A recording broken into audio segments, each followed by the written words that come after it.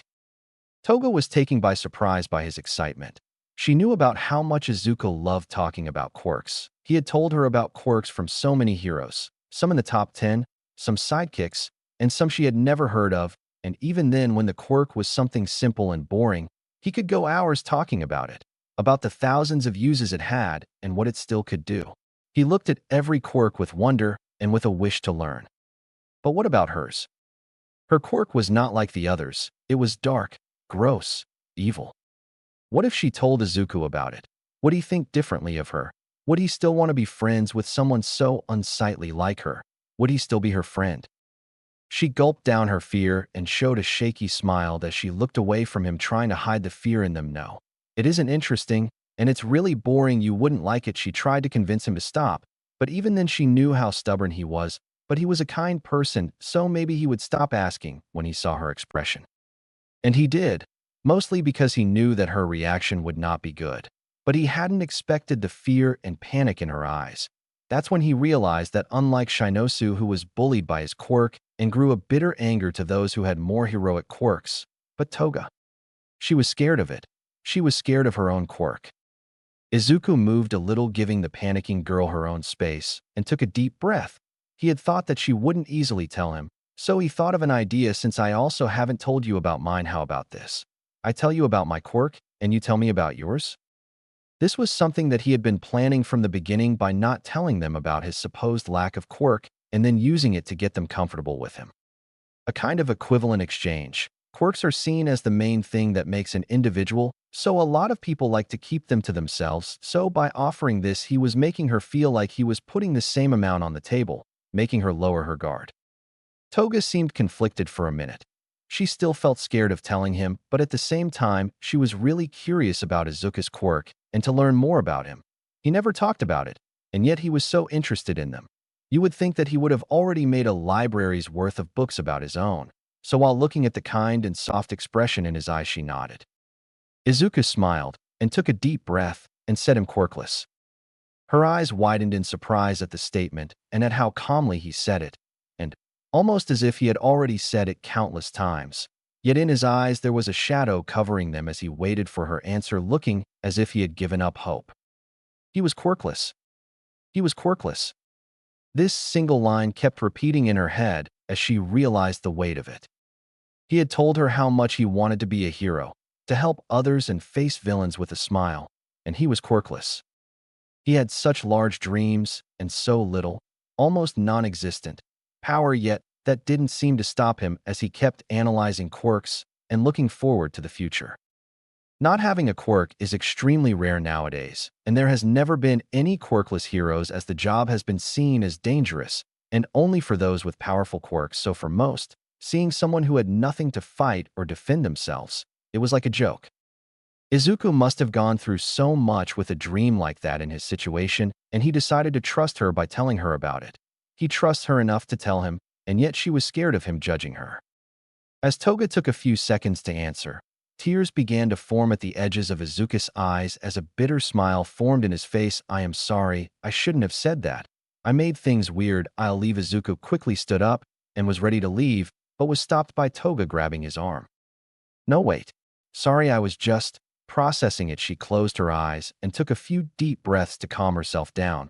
She then looked back at Izuku, fear now fully present in his eyes and tears ready to fall. Thank you. It must have been hard to tell me that, so I'll tell you, Toga said with a new spark of determination in her chest, and Izuku smiled brightly. They both sat down once again. Izuku wiped the tears in his eyes as he listened to the nervous girl. My quirk. It's called transform. It allows me to change my appearance into another person. It's only their looks. I can't replicate their memories, so that's a big downside. With that simple explanation, Izuku's eyes already were shining as if filled with stars, and she couldn't help the small smile that came to her, but it quickly fell when the next words came. But for it to work, I need to consume that person's blood. She didn't dare look at Izuku as she finally told him the truth. Her hands in her lap nervously played with her skirt, her mind filling with the ways he could answer. Guilt began to creep from her stomach all the way to her throat as the word of her family rang in her head. A normal girl doesn't like blood and dirty things like this. I can't believe my own daughter is a disgusting monster. Big sister is really weird. I don't want to play with her. I want to accept a monster like you as my daughter. White. Monster. Unwanted. Those were words that had deeply ingrained themselves into her heart since they had come from her own family. The people she must trusted. She tried her best to be what they wanted from her, a normal girl. So she hid everything about her own quirk and her interest in blood all deep down inside of her. And yet even now, when they looked at her, there were small traces of disgust.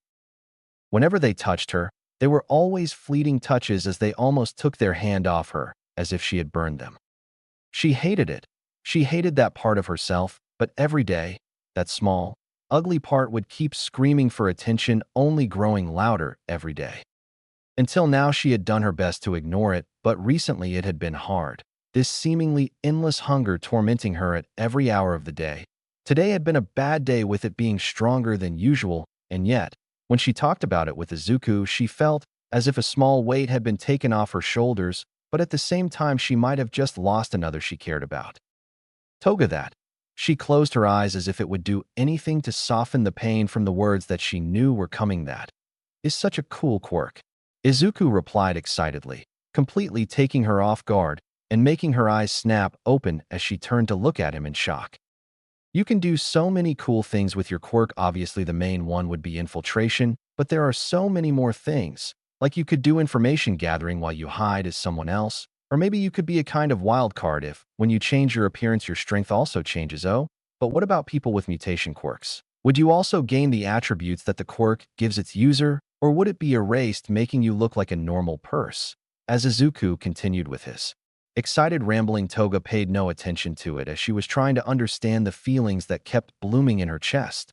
Those words were ones that she had heard every day, but never once had they been directed at her. But the moment Izuku said them, it was almost as if a missing piece of her puzzle finally found its place. She felt warm and happy, happier than she had felt in almost her entire life. Tears began to spill from her eyes. Her lips formed into a trembling smile, and then broke into a bright smile followed by an attack of giggles that she didn't want to stop. Izuku stopped his rambling when she lunged at him and wrapped his arms around him in a hug as she buried her head in his neck, tears falling from her face, staining his clothes, but she didn't care as she felt almost years' worth of fears finally fall off her shoulders. She hung tightly to Izuku, to the one person in her life who had accepted her for who she was. Izuku froze when Toga jumped on him, almost fearing that she had finally snapped, but when she wrapped her arms around him and he heard the sobs that came from her, he realized that almost this entire time he had been thinking and sometimes treating her like a dangerous object that could hurt him if he wasn't cautious, when in truth, she is just scared, lonely kid who needed someone to be there for her. He slowly wrapped his arms around her and traced circles on her back, something he used to do with Eri when she also cried, as she let out more of her tears. By the time she had finally calmed down enough to talk again, she apologized for staining his clothes and thanked him repeatedly before she left for her home, looking better than before. Izuku left with a smile and a warm feeling in his chest. He had forgotten how good it felt to help others. Izuku looked down the ledge of the building he was sitting on as he looked at the night sky as he recalled the progress that he had made up until now. He's had a few fights with Bakugo, which really wasn't what he originally wanted, but in a way they seemed to be working to open that stubborn kid's eyes. He had made great progress with Toga, earning her trust, but even with just that, he still hasn't been able to stop whatever her trigger to become a villain was. At least now he knows that it's definitely related to her quirk with that.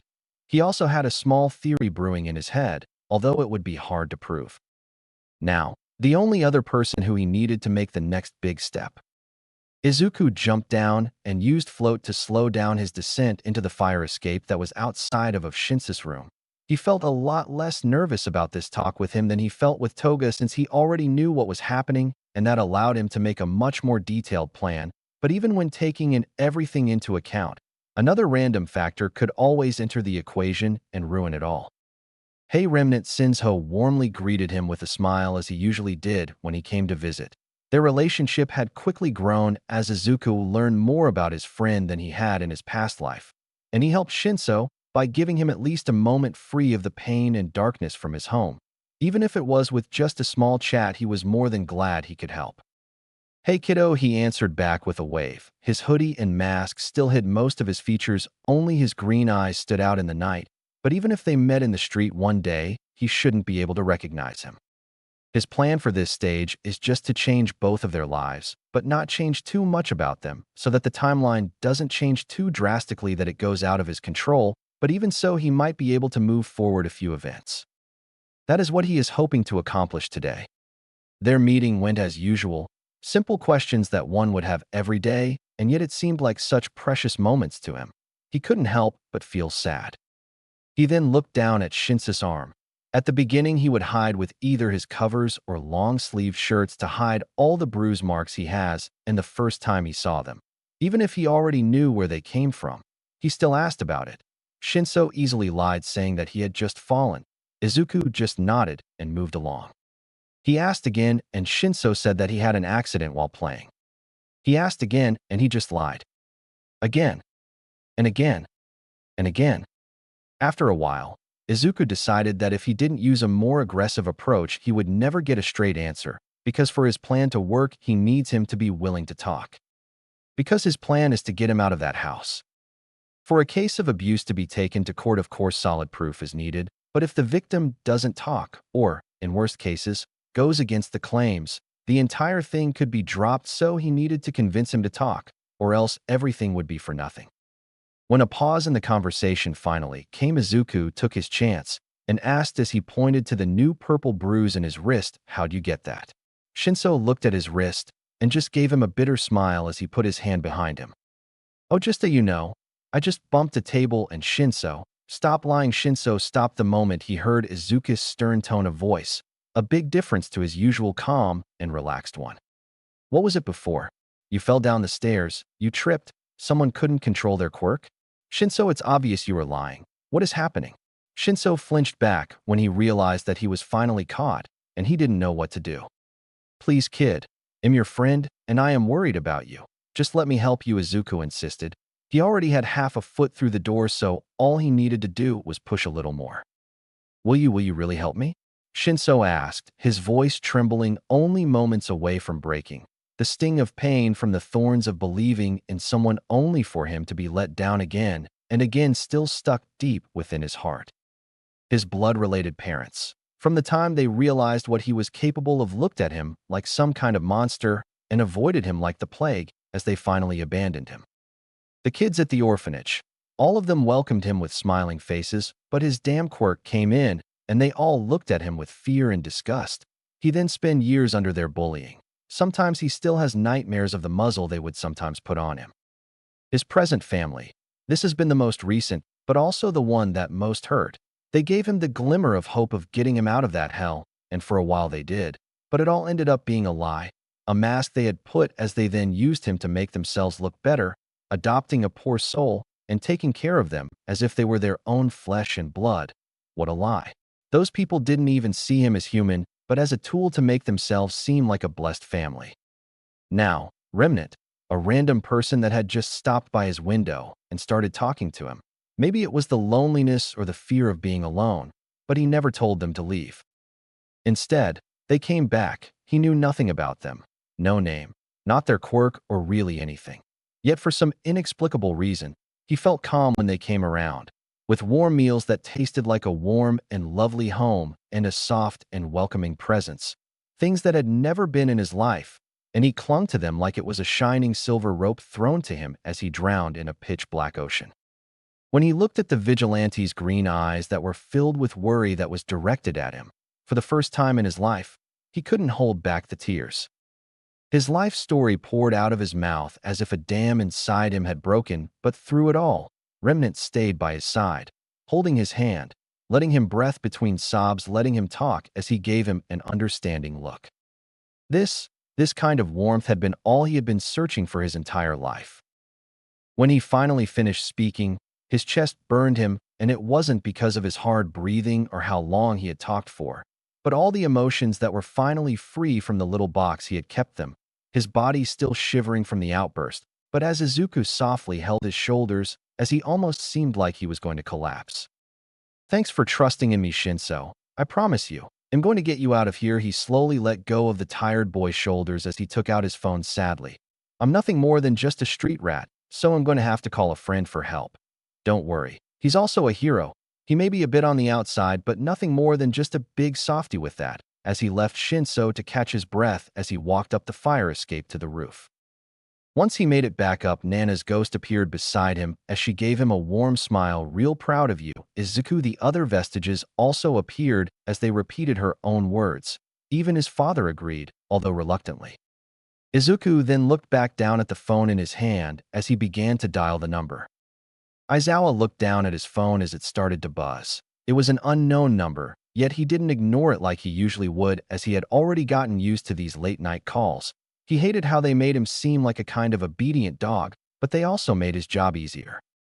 All right, where are they, Remnant? Aizawa asked impatiently to the vigilante on the other side of the phono, who instead giggled, as they had already done this one song and danced multiple times. Sorry, Mr. Aizawa, but no villains this time. Instead, I wanted to ask for a favor, Izuku said as his plan slowly unfolded. A favor? Brett, you are pushing it too far this time. I want to do some silly tea. Aizawa was cut off mid-sentence by Izuku's voice. He'll talk to you and Detective Tsukachi face to face. He'll even answer some of your questions. Aizawa stopped the anger that had started to rise when he heard the offer the vigilante made him. It was really tempting. I won't be giving myself freely up to you so that you can put me in a jail cell, but it'll sure be more information than you have now. Aizawa couldn't help but gritted his teeth as he heard the vigilante. He only got angry because he was right. They barely knew that he was a young person because of his voice in their calls. They also knew that he must have a large web of connections since he got his private phone number, but that's all they had. They didn't know his quirk or possible multiple quirks. Hell, they didn't even know what his outfit looked like. Whoever Remnant was, they were almost like a phantom who had appeared of nowhere. But now, the brat had contacted him just to share his own information, all in exchange for a favor. This had great pros and cons, as they could immediately fall right into his hands for his little game. But right now they had nothing, so this was their only lead, and it came straight from the source. How could he throw a once-in-a-lifetime chance like this? Aizawa finally clicked his tongue as he answered, fine, but we set the place and no fighting. Just answer our questions, and well, do your stupid favor. He then let out an annoyed sigh as he told the vigilante the name of a street that was close to the police station, but far enough to not seem suspicious. If things went wrong, and that brat set them up for a trap, they could easily call for reinforcements and get out of it. Aizawa then swung through the city as he arrived at the department where Tsukachi works and quickly walked to his office, where he watched a bland man who looked like a skeleton with a pale face walk out of it, but he didn't pay any attention to it as he pushed the door open. He was immediately struck by shock and soon after confusion with the scene in front of him. The entire office was a mess as papers covered in text and different images littered the floor. In the middle of the room, a small round table sat with two chairs beside it. One was empty, but by the empty cup of coffee in front of it, he could guess that it was not long ago that it had someone sitting in it not long ago. On the other hand, the other chair still had someone he easily recognized as the Detective Tsukachi by his short black hair and his familiar trench suit. Beside him was a rather large pile of papers and 2 cups of what he guessed was coffee mixed with an energy drink. But what had caught his attention was the large cork board behind him that held multiple images and papers pinned to it, most of them also connected with a long red string. Tsukachi, wake up. We've got something to do. Eraserhead called out to the man who had his head laid on the table, possibly unconscious or in the worst case possible, dead, but he doubted that last one. Tsukachi groaned as he felt the incoming headache from the past hour and a half finally catching up to him after talking about that. Eraserhead, sorry, I didn't hear you come in. What's wrong? Tsukachi then slowly sat back up straight as he sloppily put his hat back on his head. It's about Remnant. The kid wants to talk to us.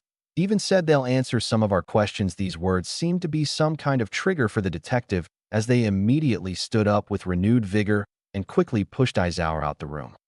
"What are you doing, just looking surprised? Come on, let's move. Where are we meeting them?" The detective asked as they pulled the underground hero like some kind of kid to their parents. All of this greatly confused Aizawa. Izuku waited for the arrival of Eraser and the detective sitting on the ledge of one of the buildings in the street that they had told him to wait for them. He soon noticed the approaching police car that was definitely breaking the speed limit, and as it stopped and parked, from it came out two figures, a very confused and surprised Eraserhead, and a rather energized Tsukachi who looked like a complete opposite of his usual calm and slow persona. The detective frantically looked around looking for signs of the vigilante. Izuku decided to do them a favor and show himself hey was all he had to say to gain their attention and for them to look up. In that moment, a few more things about the mysterious vigilante became clearer: their black and red colored outfit, which hid most of his main traits well, and their voice, which made them sure that this really wasn't a young adult, but a child. "So you are Remnant. A lot younger than I imagined," the detective said as he burned the image of the vigilante into his mind. Izuku just shrugged. "Well, you said that you would answer our questions, so I hope that you will keep your promise, and don't even think about lying. My quirk allows me to tell when someone is lying." The detective surprisingly started to take the lead in the situation as they pulled out their notebook and a pen. "First thing, why are you fighting these villains? Revenge? A grudge? Or were you hired by someone?" The detective asked, and Izuku almost burst into laughter. "Oh, detective, aren't you overestimating me a little? What reason does someone need to help others?" Izuku instead decided to throw the question back. He already knew how the detective's quirk worked quite well, and it had more than a few loopholes to it. Minnie, after hearing that he was a living, breathing lie detector, would give up the joking and answer directly, but that was only a trap he had set for his quirk to work better. The truth is that the truths and lies could easily be swayed. One loophole was that if one truly believed this to be the truth, then the quirk would mark it as truth even if it was a lie. Another loophole was that if the person answered back with a question, the quirk would not react as they had not answered the question. Tsukachi tightened his grip on his pen as his quirk didn't tell him anything. This kid truly must have one amazing web of information to know even his weaknesses, but he decided to move on. "How did you manage to gain Eraserhead's private phone number?" Izuku only smiled as he answered, "He gave it to me." If they could see the smirk on his face, they would explode in anger. "Truth." Tsukachi turned to look at Aizawa, who looked just as surprised as him. "I never gave you my phone number. I don't even know who you are." Aizawa glared at the vigilante, who only looked down at them with an amused look in his eyes. Tsukachi moved on as his head only racked for a possible answer, and instead took on a much colder expression. "Do you have multiple quirks?" This question itself seemed to lower the temperature around them, as the mischievous glimmer in the kid's eyes completely disappeared, leaving only cold, sharp green eyes that stared daggers through them both. A heavy weight suddenly appeared in both of the adults' chests as they began to wait for the answer. The silence only lasted a few more seconds until Izuku finally spoke. "Yes," was all he said in a cold, sharp tone that made a shiver run down their spine involuntarily. Truth. The detective seemed much more affected by the answer than the sudden fear they had both felt, while Aizawa was trying to figure out why he had felt such pressure from a mere child. "If that is all, then I believe it's my turn." Izuku then used Black Whip to take the notebook and pen from Tsukachi and began to write the street and house where Shinso lived. "My friend, a kid named Shinso, is stuck in an abusive household, and as much as I would like to get him out of there myself, I don't have any way to get it into court. Instead, I'll ask this favor to you. Get him out of there and into a better family. That's all I am asking." He then gave back the notebook for them to look at the address. "Just that?" Aizawa asked rather confusedly. This was a rather simple request, and yet they put so much importance into it. It confused him greatly. "Well, that's all for our deal. So we'll see you again later." Izuku was stopped in his tracks when Tsukachi called out to him. "One last question. Are you connected to AFO?" Tsukachi asked, his hands trembling as he said the acronym. Aizawa could only look at him in confusion as he didn't know what the three letters meant, yet with his reaction, the detective knew he had hit the mark. Izuku slowly turned to look at the detective, finally letting out a bit of his contained bloodlust, which was more than enough to freeze the detective in place and to cause Aizawa, to get into a battle stance instinctively. Izuku's eyes were empty and cold, showing no emotion to those adults as if they were nothing more than ants to him, and with a monotone and cold voice, he answered yes. In a burst of red electricity, Izuku jumped away, leaving the hero and detective duo in shock and slight fear as they got a slight glimpse of what truly was beneath the mask. Aizawa couldn't take his eyes off the disappearing red lighting that stood out in the dark night. Meanwhile, Tsukachi had brought out his phone in a panic, almost dropping it as he called one of the saved numbers in it. Only a few seconds passed before the familiar weak voice of Tashinori's through the speakers. Tsukachi, why are you calling me? We just talked not long ago. Did something happen, Bika? Toshi, just listen, please fuck. He is still alive, the detective said in a panic as his heart had yet to stop beating from the terrifying encounter, cold sweat running down his back as all of his theories and fears were confirmed. Chapter 9. The days quickly flew by, and Shinso saw no signs of remnant after that night, where he finally spilled his heart out. A slight fear wrapped around his heart like a snake. He trusted him more than anyone else in his life, so he knew that if Remnant lied to him and let him down, it would be a hard hit to his already wavering trust. The fear only took a deeper hold of him when the nights became empty without him coming by to talk. He had missed a few nights before, but never almost an entire week. Had he forgotten about him? Had he been lied to once more? Is this the place? A man with an eye-catching and bright blonde hair, wearing a black leather jacket, asked as he looked to the tired man beside him who was looking at a direction that had been written on a piece of paper. Should be. Now come on. Let's knock. The man with messy long black hair walked a few steps to the front door of the building and knocked on the wooden door, and they waited for an answer. Yes, who is I present, Mike? A man with light brown hair and pale skin that was covered in circles of multiple colors opened the door with a calm smile that instantly dropped in surprise when he saw a blonde hero standing in front of him. Well, what can I do for you? The man asked, trying to hide his excitement and panic with a shaky smile, and hoped that they wouldn't notice his excessive sweating. Hello, sir. Sorry for intruding, but we have come today because we received an anonymous tip of some problems going on in your street, and we are asking the people here if they have seen anything. So if you could just give us a bit of your time, it would be very much appreciated, Hizashi said with a warm smile, as Aizawa stood behind him, who only gave the man a cold stare. Yes, of course. But this little neighborhood of ours is very safe, so hearing about problems happening in it are very surprising. Oh, would you like something to drink? We have water, some juice. I could make you some coffee.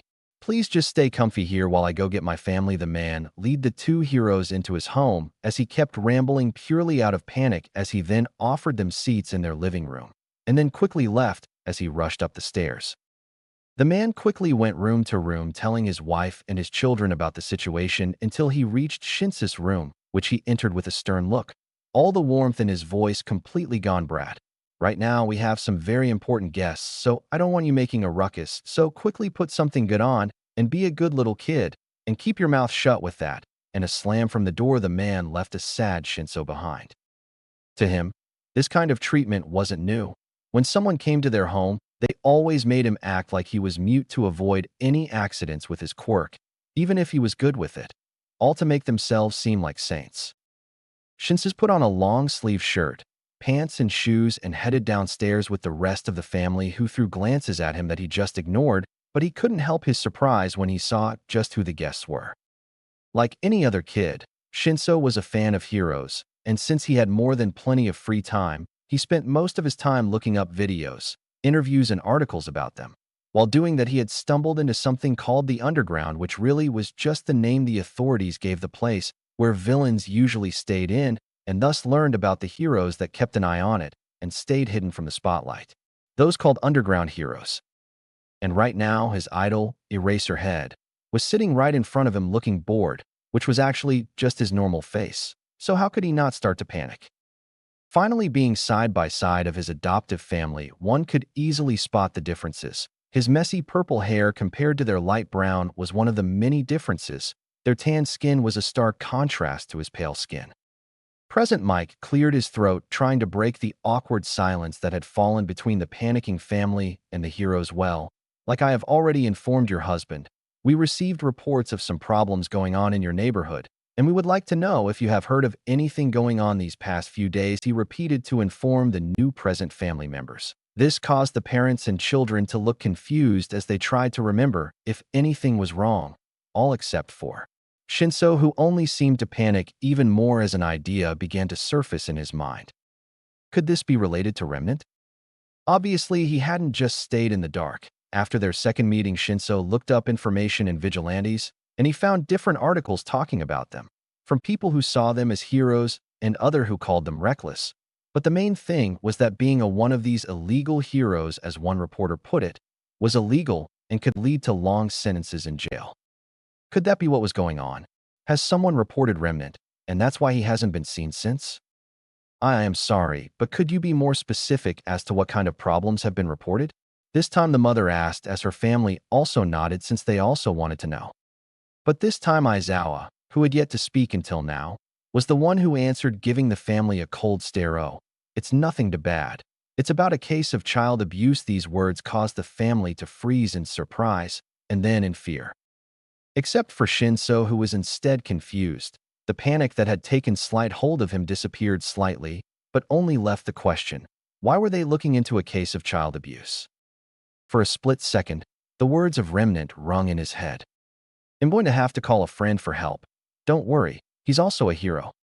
Could they be? Well, I'm sorry to tell you, but we have heard of no such cases here, the father said, the kind smile on his face looking a lot more forced than before and a shadow covering his eyes as he stared at the heroes. Aizawa let out a tired sigh as he saw the change in their expressions. He didn't know if he should think of this as a win or not. At the beginning, after hearing the favor Remnant wanted them to do was rather surprising, but it wasn't anything too special. But after the terrifying display the kid gave them and the strange fright he gave the detective, he felt that it might have been a trap or something like that.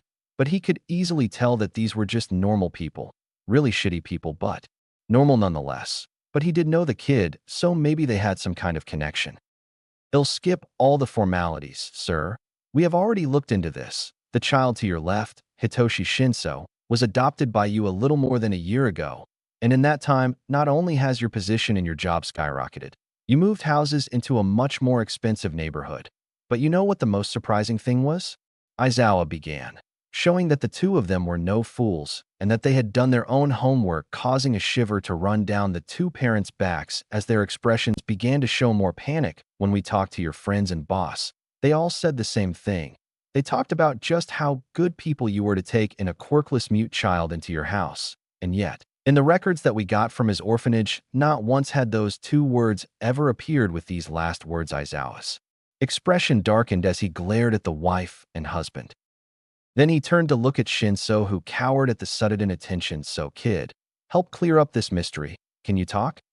The parents turned to look at him, their faces contorted in anger and panic as they sent him a silent message warning him to not open his mouth. And for a second it worked, as Shinso only looked down and shook his head. Aizawa only rolled his eyes at this display. Maybe this will help you, Aizawa said. He hoped it wouldn't have to come to this, but he didn't want to know what that damn brat would do if they didn't get the kid out of this place Remnant sent us. Just those words alone were enough for him to snap his head back up and look at them in surprise. He did it. He fulfilled his promise. A new flame started within Shinso that consumed all the fear and restraints his adoptive parents had put on him. The exit out of this hell that he had hoped for years to open was right there in front of him. How could he let that door close again?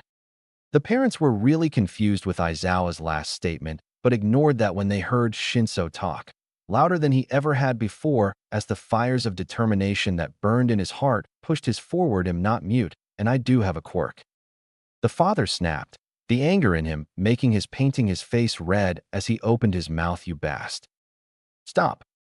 Shinso's words seemed to cut the air around him as the father's eyes suddenly emptied and his body froze, the anger that was in his face disappearing completely. His wife, who had been sitting beside him this whole time and watched as her husband fell under Shinso's control, paled in fear. One of the main reasons as to why they kept his quirk a secret and made him act like he was mute was because, unlike all the other people, they weren't disgusted by him having a villainous quirk. They were scared. They knew exactly what they had done to him, and if one day he grew tired of the abuse, he could easily control them all like puppets. The two heroes were surprised when they saw the display of power from the kid. Aizawa was rather surprised. A quirk like that would make an amazing hero. He wanted to sigh as he thought about how an annoying vigilante had found such good talent. Well, I guess that settles that. Now then, Shinso, are you willing to come with us and give us a confession on what has been going on here? Without it, we won't be able to do much to help you, Mike said, seeming completely unfazed by all that had happened in the last few seconds. Shinso agreed on the spot. Why would he ever say no? With those things finally settled, the two heroes informed him that until everything was settled, he would be living with them. This shocked him so much that he had accidentally dropped his control on his adoptive father, but he could care less about them now. Soon enough, for the first time, Shinso went out of that damned house with a bright smile. Izuku walked once more to the park to talk with Toga after school. He had stopped visiting Shinso and instead focused on another matter. Ash trusted Aizawa to fulfill his side of the deal. He knew the man very well, and even without intimidating him, he knew that he would have helped Shinso. He had a soft spot for kids, which is what led to him becoming a kind of parent for most of the class. For now, he wanted to focus on Toga since he now knew more about her and their relationship had grown closer. Now that he knew a lot more about her, he was a lot more confident in changing her future and checking if his small theory was right. But by the time he arrived to the park, he was surprised to not see a sign of the girl anywhere.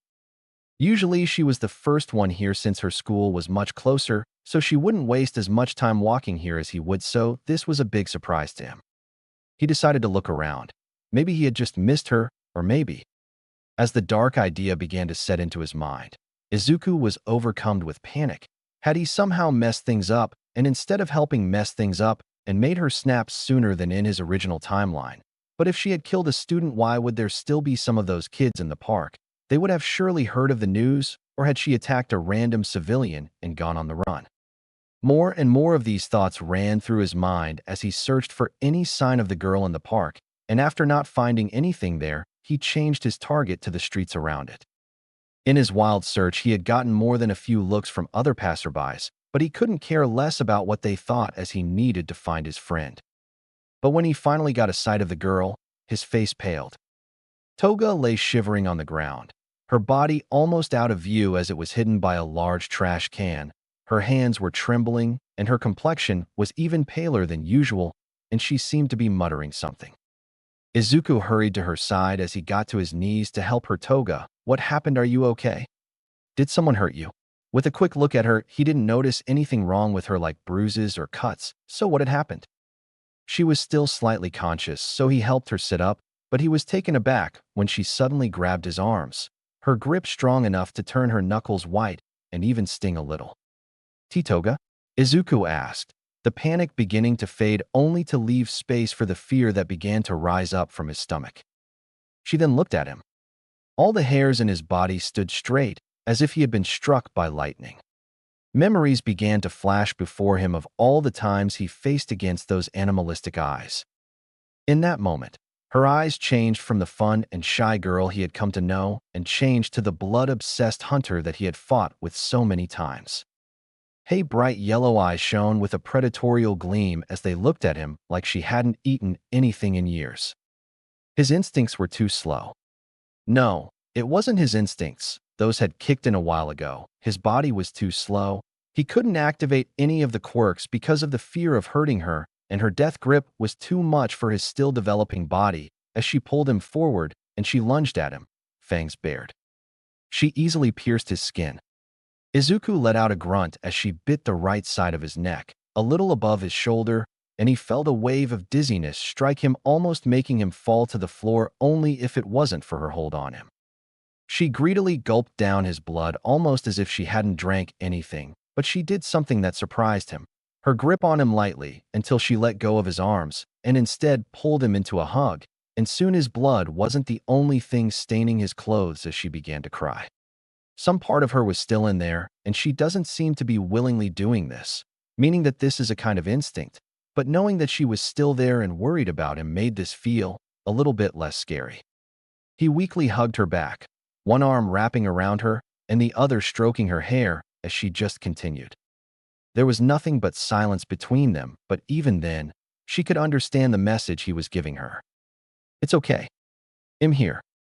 Hours seemed to pass until she finally let go of his neck and fell asleep on him. Izuku put a hand on his wound as he activated his healing quirks, the bite marks quickly healing until he stopped them. It would be weird if the wound healed so quickly. He sighed when he looked at the two of them. Their clothes were covered in blood and dirt, so if they walked back into the street, they would catch everyone's attention, so the best option would be to be more careful. Even if this experience had been rather scary, it had helped Izuku understand a lot more things. Usually Toga would turn into the person they drank their blood from, but she looked exactly the same as before, meaning that she didn't do it for her quirk, but more for her instincts. Guess this proves it, he mumbled as he activated warp. A large pile of black goo formed in front of him as it then formed into a white box. He opened it to reveal his vigilante outfit. He had hidden the box somewhere in his room where his mother wouldn't check, and with warp he could easily get it anywhere in seconds. But now he placed the red hoodie on Toga, and he put on his black mask as he gently held her in a bridal carry, since it was the most secure one with what he was about to do. Izuku took a deep breath as his body was covered in red electricity and with a super-powered jump reached the top of the building. You never told us what your theory was about, Fifth said as he appeared next to Izuku. I just wasn't sure, but this is more than enough proof. Izuku easily jumped over the building as he headed to his house. We knew that she definitely had something going on like Shinso did, and after she finally told me about it, an idea came to me. What if her quirk was more complicated than we thought? More complicated? What do you mean? Nena asked. Well, quirks can affect many things of their user. An obvious example are the mutation quirks. Those fully change how a person look like, but to accommodate those changes, their insides must also change. Stronger bones, more muscle, simple stuff like that. But they can also change stuff like their tastes. Most people with cat-related mutations tend to like seafood more than the average. But sometimes they can even change the body so much that even their need to survive changes, Izuku said. Hold on, Third said, are you saying that her little transformation quirk changed what she needed to survive? Like, for example, breathing air? He asked. Yep. A better example would be people with fish mutations. Some can easily survive on land, but there are some that need to stay underwater to live since they can't breathe air like normal humans, he answered back. Okay, I get those. But the girl's quirk isn't a mutation, so it doesn't make much sense, Six said, still not seeing the point. I think I get it, Second suddenly said. You were saying that her quirk has changed her in a way we didn't know, and I can probably guess what it is, Second said with a sly grin. If we considered her strange obsession with blood, the way she calmed down after drinking your blood, and her body, like her sharp canines. All those point to a strong relationship to how vampires were described in old folklore in Eastern Europe. Sharp fangs to easily penetrate flesh and drink blood, which is what they feed on since normal food usually didn't give them the nutrients they needed. But vampires have been told to have many other powers except shape-shifting into other people, and she hasn't shown any other power aside from her normal shape, shifting even after her quirk went through an evolution. So this leads us to one answer. Her quirk is a lot more related to vampires of old than we thought. She may not have the powers, but she has the same needs. So if she has been only eating normal food and not drinking people's blood, she was unknowingly killing herself until today, where she finally succumbed to her instincts and lashed out at you, he finished proudly, but was then confused by the strange looks he got from the other users. What? Fourth let out a small laugh. Nothing, it's just that none of us expected you to know such strange knowledge, says the hermit. Second scoffed and pointed at First. How come I seem weird when I talk about my own interest, but when I First spends hours talking about comics no one says anything? I'm sorry, but my little brother is not weird. He is a nerd. There's a difference, Hisashi said as a matter of fact. Not helping First whined. Second wasn't wrong. Those had been the same thoughts Izuku had, except for the whole vampire thing. He had thought that maybe one of the reasons she could have lashed out was that she had been suppressing her quirk, thus hurting herself without even knowing it. It then developed after remembering how much she liked blood and how drinking it seemed to make her extremely happy, as if she had eaten her favorite meal. So the theory changed that maybe, because of her quirk, her body didn't change her mentality to have an interest in blood, but to have a necessity towards it. Like a lion knows that it needs to eat meat to survive, her body knew that she needed blood, but she only kept ignoring those cravings until it finally was too much, and she snapped. But after he interfered and helped her gain trust in someone she could be herself, she must have subconsciously let go of her restraints, and it caused it all to collapse on her. Thankfully, the one who found her was him, and not another person, as things could have gone much worse. With the sun setting behind him, he finally arrived to the front door of his home. With his arms busy with the girl, he used Black Whip to take his mask off and knock on the door. Blood had started to pour again from his wounds because he didn't fully heal them, and all of the strain his body was put under with One for All and the strengthening quirks he used. So when he saw his mother open the door, he felt the exhaustion finally hit him as he let out a tired sigh. "Izuku, it's really late. Where have you been, Izuku?" She had been worried as he had been coming back later these past few weeks, but he had never come home so late. But the worries about him being late disappears the moment she saw him with an open wound in his neck that dyed half of his clothes red and carrying an unconscious girl that was just as covered in blood as he was. "Hey Mom, I made a friend," he said with a weak smile. Chapter 10. Many things happened in the next few seconds, and it took Izuku more than a few minutes to put all the memories in an understandable timeline, most likely because of the blood loss.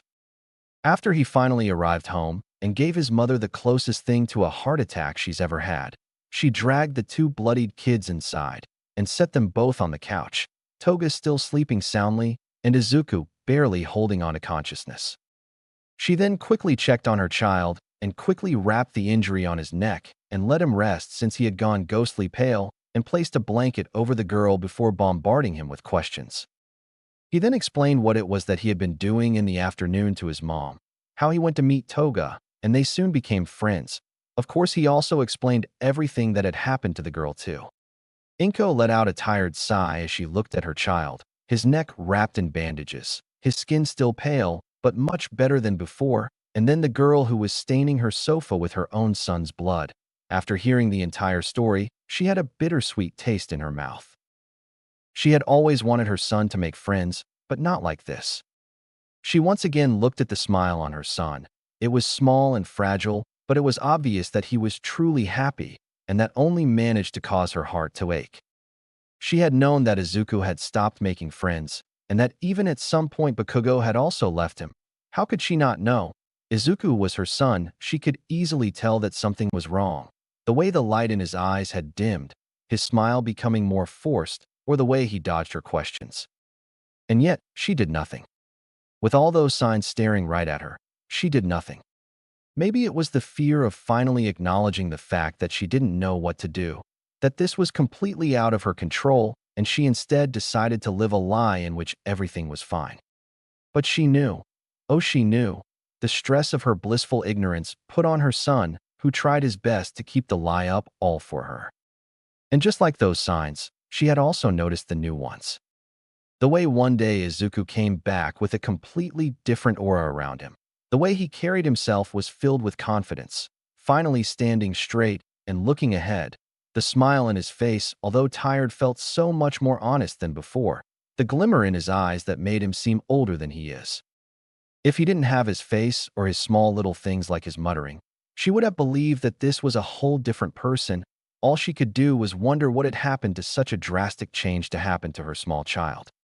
When she looked at this new Izuku, she felt proud. She was so happy to see her child turn to a better and happier leaf, but at the same time, she couldn't help but feel like she was being left behind, like he was rushing towards a goal of his own, and she could only watch his back disappear in the horizon. Until now, she had done nothing to help her son, and now he had found a strength to push himself forward, even if it was late. Even if it did little, she wanted to push him forward a little. "Izuku, dear, I think it's better if you go to sleep. They'll keep an eye on her," she said.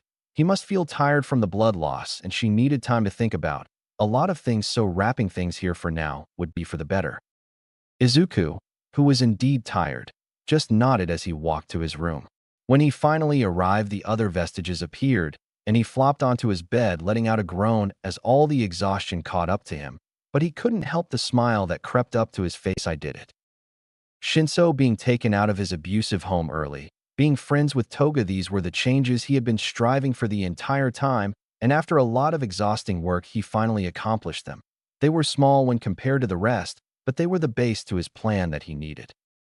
I'm quite impressed. You managed to change their lives in what? A little less than a year? His father was with his usual Cheshire smile, but this time he didn't feel angry by it. He was tired and proud of himself. He had already done so much in a short time. If he continued with this pace, who knows how far he could get. Hey, let's not get too far ahead of ourselves here. We aren't completely done with the Toga problem. Don't you think that her parents might try and file a missing persons report? Said third, which were understandable concerns, but Izuku had no way to check since he didn't know where she lived, so all they could do was pray and hope that nothing happens. Another problem is, where is she going to stay? Nana asked, which brought a hold to the conversation. Right now, as he sat back up, Izuku realized how little he had thought things through.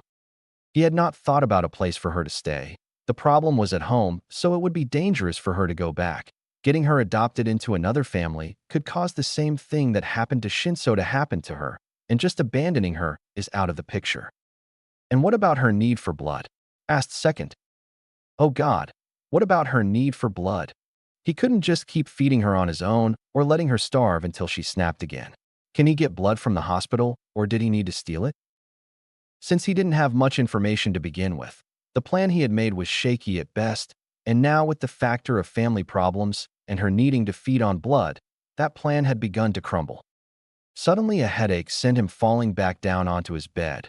Maybe the blood loss was affecting him pretty badly. You should take a break. Those healing quirks heal wounds, but they don't give you back the blood that you spill. Izuku decided to ignore the dark undertones of that and take an actual break for once and let his eyes close.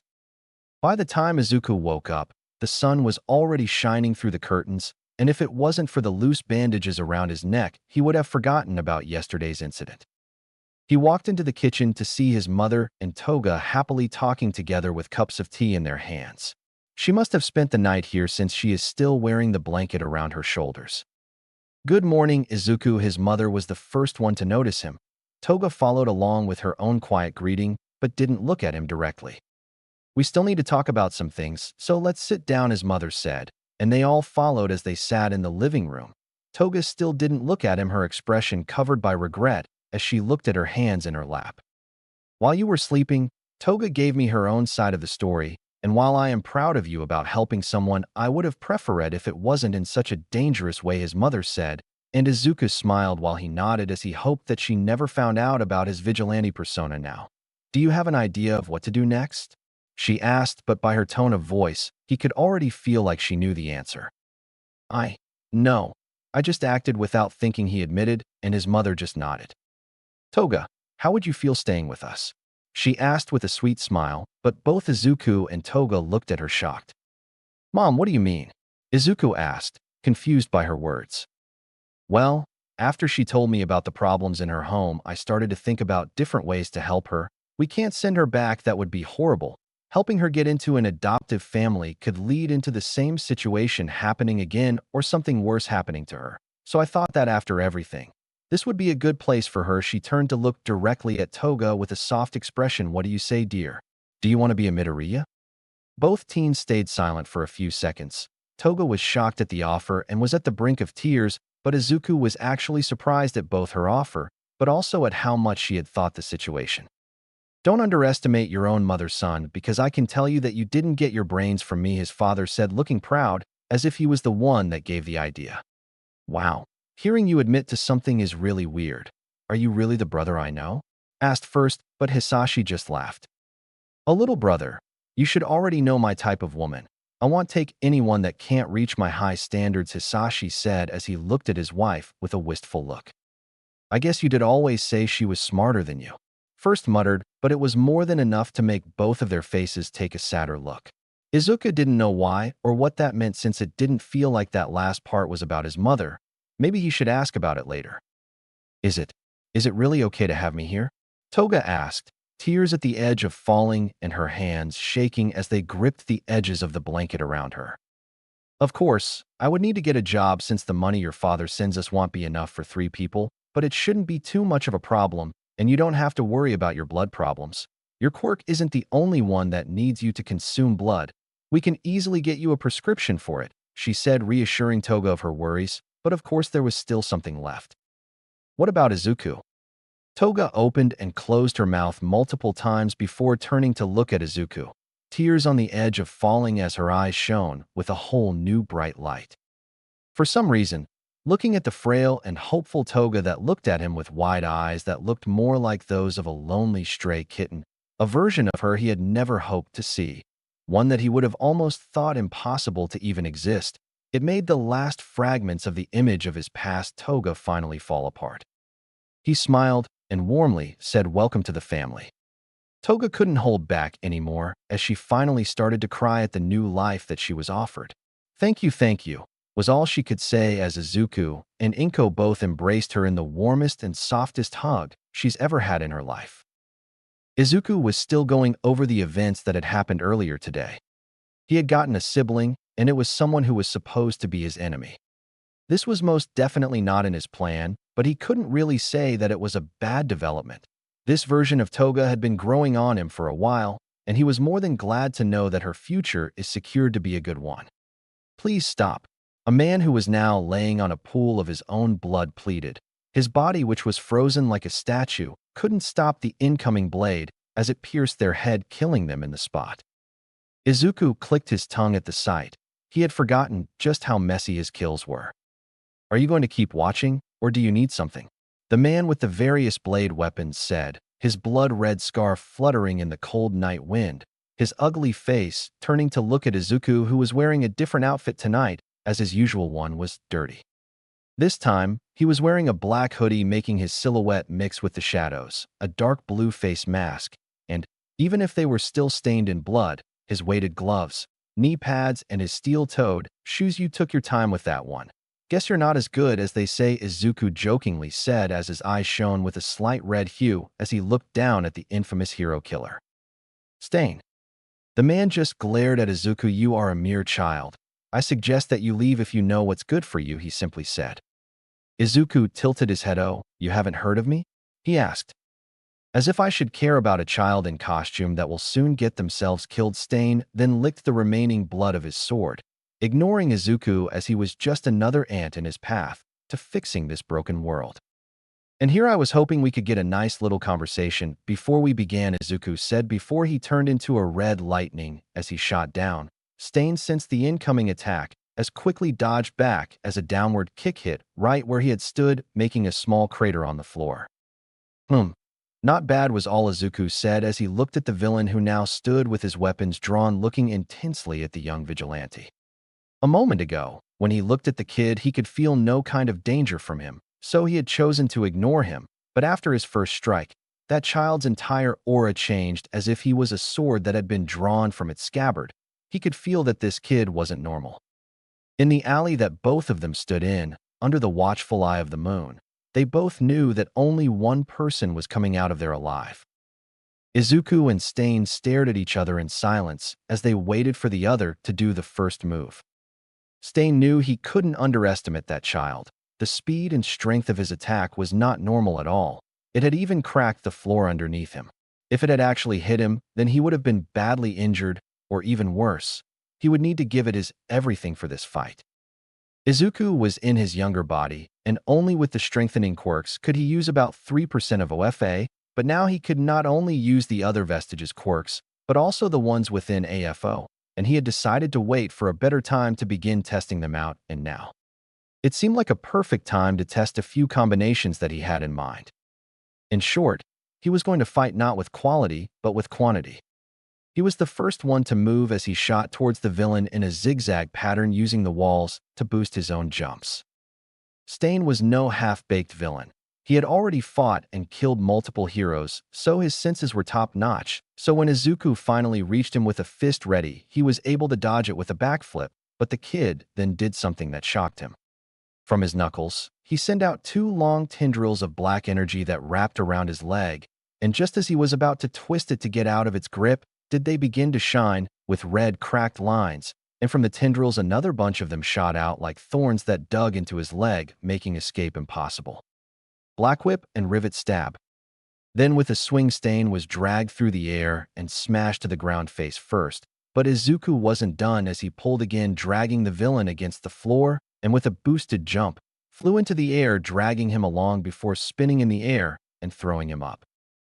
He then chased after him with great speed, almost as if he was running on air, and then went for another swing at him. Float and airwalk. Seeing the incoming attack, Stain twisted his body, making the fist only scratch his cheek. With another great display of flexibility, did he contort his body to then use izuku as a propulsion board as he jumped away, landing on the roof of another building as he began to run away. Izuku sent out Balquip and latched onto the building as he chased after the villain. The clouds of smoke they passed by filling his nose with ash and dust. In the distance, he could hear the cries of people and the laughs of rampaging villains. Stain quickly turned around and grimaced as he saw that Izuku followed closely. He then took out 3 of his knives and threw them at the boy, but this proved ineffective as he easily dodged them.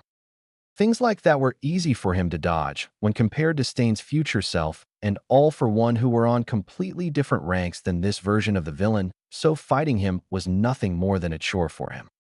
Izuku's legs then suddenly were the main focus of the red lighting as he suddenly released a sudden burst of kinetic energy to fly forward and tackle Stain, making them fall back down into the streets. Jean and spring-like limbs. Izuku jumped back as Stain tried to swing one of his swords at him, but managed to evade it thanks to Danger's sense. He then quickly used Smokescreen to create a moment for him to breathe, but it didn't last long as the villain threw more knives at him, which Izuku was able to dodge with Danger's sense or catch with Black Whip. The villain then rushed at him from the smoke and barely dodged his strike, which managed to cut a bit of his suit, but thankfully didn't penetrate his skin.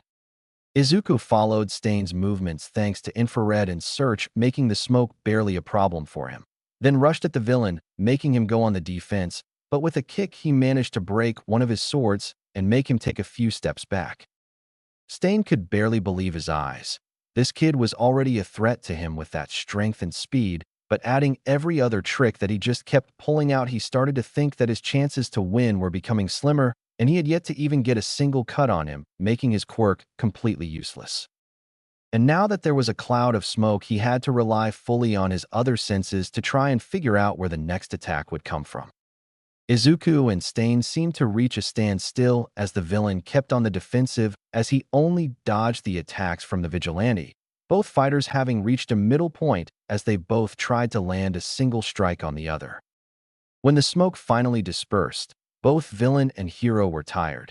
Izuku had been using Danger Sense multiple times to dodge all of Stain's slashes since he knew that it would be his end if even one of them reached him, causing him a pounding headache. Stain had already lost 2 more of his knives as they were shattered to pieces, and even with his own stamina, he could feel how the injuries he had sustained were already taking a toll on him. They both stared at the other, anger clear on their expressions. Stain couldn't believe that he had been cornered like a rat so easily.